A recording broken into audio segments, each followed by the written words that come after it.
Lajmi për ndarjen e Dolcës dhe Edit ra si një goditje për shumë kënd që e kishte parë atë lidhje si diçka të pastër, të qetë dhe të bukur. Pas zhurmë, pas skena të mëdha, gjithçka mori fund dhe Edi zgjodhi të vazhdoi rrugën e tij pranë Bias. Një zgjedhje që u duke pa pritur për disa, por edhe e dhimbshme për ata që kishin parë te Dolce një vajzë të rrallë, të edukuar dhe plot dinjitet. Dolce, ajo vajzë e bukur jo vetëm nga pamja, por edhe nga shpirti, mbeti pas. Një vajzë që nuk bëri kur zhurmë, që nuk u përfshi në drama, që nuk kërkoi vëmendje me puthje apo skena. Ajo qëndroi gjithmonë e përmbajtur, elegante, me fjalë të zgjedhura dhe sjellje të bullë.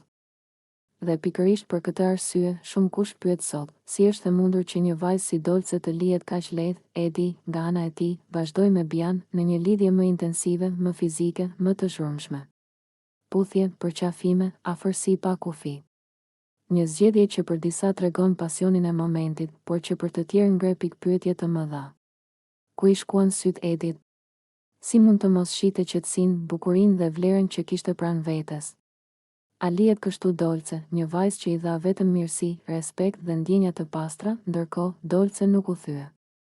Ajo vazhdoi rrugën e saj dhe gjeti afër lavdërimin, një afrimitet që dukej më i qetë, më njerëzor, më i ndërtuar mbi respektin. Pa nxituar, pa u hedhur në krah për të provuar diçka. Ishte sikur ajo po tregonte se nuk kishte nevojë të ulte veten për askënd, se dinjiteti i saj ishte mbi çdo ndarje. Publiku e pa këtë ndryshim dhe reagimet nuk munguan. Shumë u ndjen të zhgënjur nga Edi, jo për faktin që zgjodhi Bian, por për mënyrën se si u la pas Dolce, pas qarime të thella, pa reflektim. Sepse ka ndarje që janë zgjedhje, por ka edhe ndarje që duken si humbje të mëdha. Në fund, kjo histori mbetet një mësim i fortë. Ndonjëherë njerëzit nuk humbin sepse nuk ishin të mjaftueshëm, por sepse tjetri nuk dinte të shite vlerën. Dolce doli nga kjo lidhje me kokën lartë. Ndërsa pyet, mes Albës dhe Benitës arriti në një pikë shpërthimi, ku fjalët nuk u kursyen dhe tensioni u ndjen nga të gjithë banorët përreth. Gjithçka nisi si një debat i zakonshëm, por shumë shpejt mori për masa personale. Alba, e prekur dhe e bindur në qëndrimin e saj, ngriti zërin dhe tha me ironi të theksuar, mashkulli im, super, nuk është si ky lepurushi jot. Fjalia u tha me aq siguri, sa u ndje si një goditje direkte, jo vetëm për Benitën, por edhe për krenarinë e saj. Në atë moment, atmosfera u ndes. Disa banorë u përpoqën të ndërhynin, të tjerët thjesht heshtën, duke e ditur se kjo përplasje kishte rënjë më të thella. Alba vazhdoi, duke shtuar se të gjithë bëjnë moral për jetën e të tjerëve. Por pak shohin veten në pasqyrë. Tonet e saj ishin të forta, por në to kishte edhe zhgënjim, sikur po fliste për gjëra që i kishte mbajtur brenda për një kohë të gjatë. Benita nuk vonoi të përgjigjej. Me një qëndrim të prerë dhe zë të sigurt, ajo ju kthye Albës, unë nuk i ndëroj si çorapet, sikur i ndëron ti të dashurit. Ishte një fjalë e rënë, e thënë pa doreza, që e thelloi edhe më shumë përplasjen. Sipas Benitës, Alba nuk ishte realiste në mënyrën si fliste për marrëdhëniet dhe burrat, dhe ajo nuk pranoi të vijej në një pozitë inferiore apo të gjykohej për zgjedhjet e saj. Ti nuk je realiste, shtoi Benita, duke e theksuar çdo fjalë. Për të, Alba po jetonte më shumë me ide dhe krahasime, se sa me realitetin.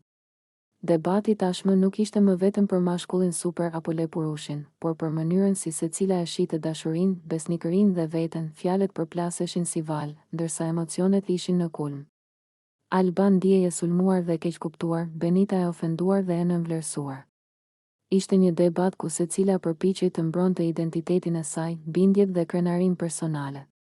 Në sytë e tyre lexoi më shumë se inat, ishte nevoja për të dëgjuar dhe për të mos u gjykuar. Ky konflikt tregoi edhe një herë se në shtëpi, në impresionin e përditshëm dhe kamerave, fjalët pe. Në një moment të mbushur me ndjenja dhe mall, Alba e la zemrën të fliste hapur. Me sytë që i shkëlqenin dhe zërin që i dridhej lehtë nga emocioni, ajo përmendi ish të dashurin e saj, Limin, sikur po i fliste drejt për drejt përmes kamerave. Nuk ishte thjesht një dëshirë apo një kapriço momenti, por një thirrje e dalë nga thellësia e shpirtit, e mbushur me nostalgji dhe dashuri të pashuar. Jo dron, tha ajo me një buzëqeshje të trishtuar, po të ishte ai, do të vinte me helikopter. Në ato fjalë kishte kaq shumë domethënie. Helikopteri për të nuk ishte thjesht një mjet, por simbol i një dashurie të madhe, të fortë, të guximshme, të tillë që nuk njeh kufi. Do të vinte me helikopter, me dron, madje edhe me parashut, vazhdoi ajo, sikur po ndërtonte në mendjen e saj një sken filmi romantik, ku dashuria fiton mbi gjithçka. Alba e imagjinon të limin duke zbritur nga qielli vetëm për të, duke sfiduar distancën, kohën dhe harresën. Për të, ai ishte njeriu që dikur do të bënte gjithçka për ta parë, për ta përqafuar, për t'i thënë se nuk ishte vetëm. Por tani, ajo ndjente një boshllëk të madh. Më duket se më ka harruar, tha me një pëshërtim të thellë, dhe ajo fjali ra rënd, si një dhimbje e mbajtur gjatë në heshtje. Në ato çaste, Alba nuk po kërkonte famë, as vëmendje. Ajo po kërkonte një shenjë. Një dëshmi që ajo dashuri kishte ekzistuar vërtet dhe që nuk ishte zhdukur pa lënë gjurmë. Big Brotheri, me gjithë zhurmën dhe dritat e tij, për të u kthyer në një vend rrëfimi, ku zemra e saj u zhvesh nga krenaria dhe foli sinqerisht, ishte një moment i pastër romantik, i dhimbshëm dhe i bukur njëkohësisht. Një vajzë që ende beson se dashuria e vërtet nuk vdes, se ndoshta diku, limi po e sheh, po e dëgjon dhe ndoshta, vetëm ndoshta, do të kujtohet. Dhe nëse jo me helikopter, dron apo parashut, të paktën me një mendim, një ndjenjë që t'i tregoj se ajo nuk ka qenë kurrë e harruar. Mes Dolcës, Edit dhe Bias është kthyer në një nga 3 këndëshat më të komentuar të këtij edicioni dhe askush nuk mund ta thotë me siguri se si do të shkojë halli i tyre. Gjithçka është e hapur dhe çdo veprim i vogël mund ta përmbys krejt lojën. Pikërisht për këtë arsye, prime i sotëm pritet me aq shumë kureshtje, sepse mund të jetë momenti ku disa gjëra sqarohen ose, përkundrazi, ndërlikohen edhe më shumë. Nga njëra anë është Dolce, e qetë, elegante dhe gjithmonë e përmbajtur. Ajo nuk është tip që të hidhet me kokë përpara apo të futet në lojra emocionale të hapura. Nëse ndjen se nuk është e dëshiruar ose se po vihet në pozitë të vështirë, ekziston mundësia që ajo të tërhiqet me dinjitet, pa drama dhe pa zhurmë. Por pikërisht kjo qetësi dhe kjo mënyrë e saj e të qenit mund ta bëjë edhe më të fortë në sytë e Edit, sepse ndonjëherë largësia dhe heshtja flasin më shumë se puthjet dhe përqafimet e shpeshta. Nga ana tjetër është Bia, e cila duket e vendosur të mos lëshoj terren. Ajo është e lidhur fort pas Edit, si emocionalisht ashtu edhe fizikisht. Gjithë afërsia e saj, puthjet, përqafimet dhe prania e vazhdueshme tregojnë se ajo nuk ka ndërmend të zbresë nga qafa e Edit aq lehtë. Për të, kjo është një betejë ndjenjash dhe duket se është gati ta çojë deri në fund, pa u ndalur nga komentet e banorëve apo reagimet e publikut. Në mes të tyre është Edi, ndoshta figura më e paqartë e këtij trekëndëshi. Ai përfiton nga vëmendja, ndihet i dëshiruar dhe i rëndësishëm, por njëkohësisht duket sikur nuk ka marrë ende një vendim të qartë. Afrimiteti me Bian është i dukshëm dhe intensiv, ndërsa me Dolcën ekziston ajo tërheqje e heshtur, ajo kimi që nuk ka nevojë për shumë fjalë. Pyetja e madhe është, a do të zgjedhë ai pasionin e menjëhershëm apo qetësinë dhe stabilitetin emocional? Ekziston edhe një mundësi tjetër që po përflitet, që Edi, i lodhur nga ky presion dhe nga ky trekëndësh, të befasojë të gjithë dhe të afrohet me një banore tjetër. Në Big Brother. Kjo nuk të. Pas përplasjes së fortë me Alben, atmosfera në shtëpi u mbush me tension. Fjalët kishin qenë të ashpra, tonet ishin ngritur dhe Benita duke e lodhur emocionalisht, sikur gjithë nervat i ishin mbledhur në atë moment. Pa pritur, ajo u ngrit në këmbë, me sytë që i shkëlqenin nga emocioni dhe me zërin që i dridhej nga nervozizmi dhe vendosmëria njëkohësisht, duke bërtitur, ajo tha me forcë, unë kam Arushin tim që e mbaj gjithmonë me vete. Ishte një fjali që erdhi si shpërthim, si një mënyrë për të treguar se, pavarësisht gjithçkaje, ajo kishte diçka që i jepte siguri dhe qetësi.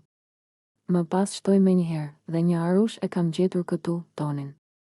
Është shumë i bukur. Në atë çast, shumë kush e kuptoi se fjalët e Benitës nuk kishin të bënin vetëm me lodra apo me një moment të rastësishëm. Arushi që mbante me vete ishte simbol i ndjeshmërisë së saj, i nevojës për mbrojtje dhe për ngrohtësi emocionale.